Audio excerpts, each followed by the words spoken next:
Nous étions réunis, ensemble, sur un plateau comme celui-ci, avec ce désir de dire notre histoire à nous. Parce qu'après tout, elle fait partie de la grande histoire. Pour situer un peu le contexte, nous revenions de loin et nous ne savions pas vraiment où nous allions aller, mais nous étions déterminés à y aller quand même. Nous avions l'idée,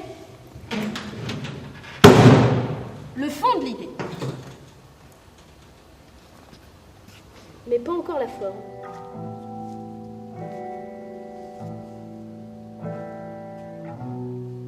Cher, entre sexe et sommeil, dans cette capitale en peine.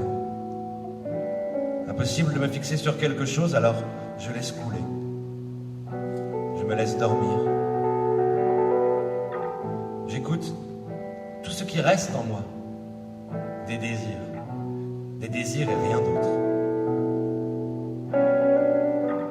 Au dehors de moi, continue le combat pour les voix, pour les postes, pour les comptes en banque.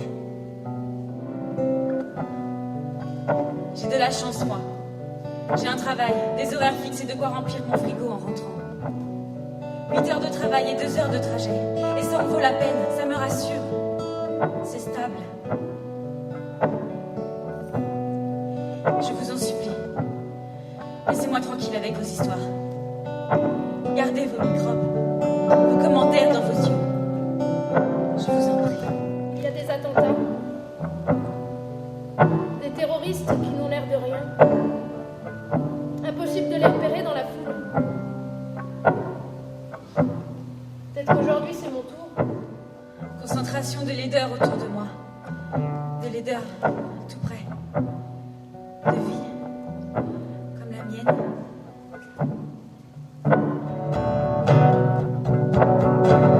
L'histoire c'est là, c'est tout de suite, on a les pieds dedans. L'histoire c'est là, c'est tout de suite, on a les pieds dedans. L'histoire c'est là, c'est tout de suite, on a les pieds dedans. L'histoire c'est là, c'est tout de suite, on a les pieds dedans.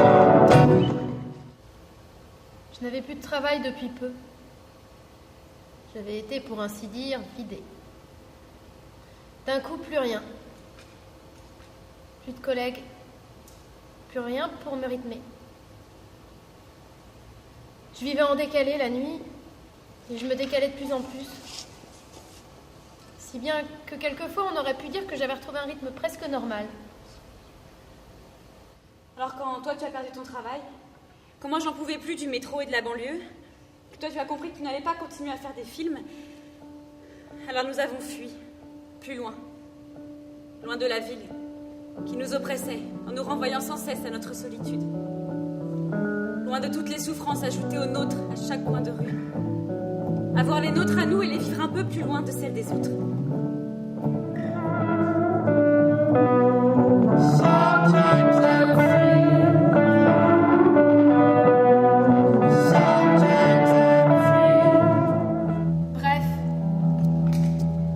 on était là tous les trois, avec quelques amis, le matin d'un jour férié, pas encore réveillés de bonne heure pour aller donner à manger aux poules, quand les poulets ont débarqué. Ils nous ont dit que nous étions des gros poissons, qu'on allait en chier. Mais pourquoi ils débarquaient chez nous au petit matin, ça, ils ne l'ont pas dit. Vous savez que ça arrivait quelquefois, dans des foyers d'immigrés, dans des squats, et même dans des lycées, de plus en plus souvent. Et maintenant, c'était dans notre ferme. Le juge nous a renseignés. Nous étions des terroristes. Nous avions tenté d'immobiliser des trains partout en France. Des trains avec des gens dedans. Sentir ta tête exploser. Sentir ta boîte crânienne sur le point d'éclater en morceaux. Sentir ta moelle épinière te remonter au cerveau à force d'être comprimée. Sentir ton cerveau comme un fruit sec.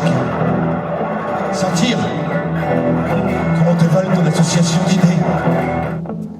Parce que nous avions retrouvé le temps de lire, nous étions dangereux.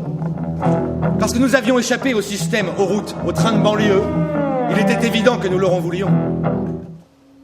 Maintenant, faut que ça déraille. Pas seulement les trains, les métros, les TGV. Ça déraille de partout. Plus rien ne roule plus tranquille sur ces rails. Ça déraille de partout autour de nous, et on nous dit que c'est en nous. que c'est en nous que ça déraille. Vous déraillez, ils disent. Ils verront bien si c'était seulement nous. Oui, mais